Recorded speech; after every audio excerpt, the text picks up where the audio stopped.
નમસ્કાર મિત્રો, અમારી એસઆરટી ગુજરાતી ચેનલમાં તમારું સ્વાગત છે।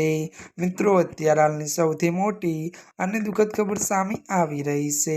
જી આ મિત્રો, વલસાડમાંથી એક મોટા દુઃખદ સમાચાર મળી રહ્યા છે। ત્યારે મિત્રો આપને જણાવી દઈએ કે વલસાડમાં ત્યારે મિત્રો કોકલ ત્યારે મિત્રો નદીમાં 5 યુવાનો ડૂબ્યા, 4ના મોત। વિગતવાર વાત કરવામાં આવે તો વલસાડ જિલ્લાના ત્યારે મિત્રો કપરાડાના ત્યારે રોહિયાડ તળાવ ગામે ત્યારે કોકલ ત્યારે મિત્રો નદીમાં 5 યુવાનો નાહવા જતા ડૂબી ગયા હતા।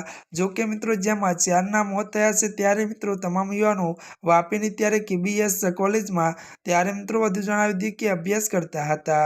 જો કે મિત્રો 2 યુવાનો ડૂબતા બચાવ માટે 3 અન્ય પણ ત્યારે મિત્રો જણાવી દઈએ કે અન્ય ત્યાં નદીમાં પડ્યા હતા અને જોતજોતામાં 5 ગરકાવ થઈ ગયા હતા। જો કે મિત્રો સ્થાનિક લોકો અને પોલીસે બચાવ કામગીરી ચલાવી છે અને મિત્રો જણાવી દઈએ કે બાદમાં 4ને ત્યારે મિત્રો મૃત જાહેર કરવામાં આવ્યા હતા અને જ્યારે એકનો બચાવ થયો છે। ત્યારે મિત્રો આજના માટે આટલું જ। અમારી ચેનલમાં નવા હોય તો અમારી ચેનલને લાઇક, શેર અને સબસ્ક્રાઈબ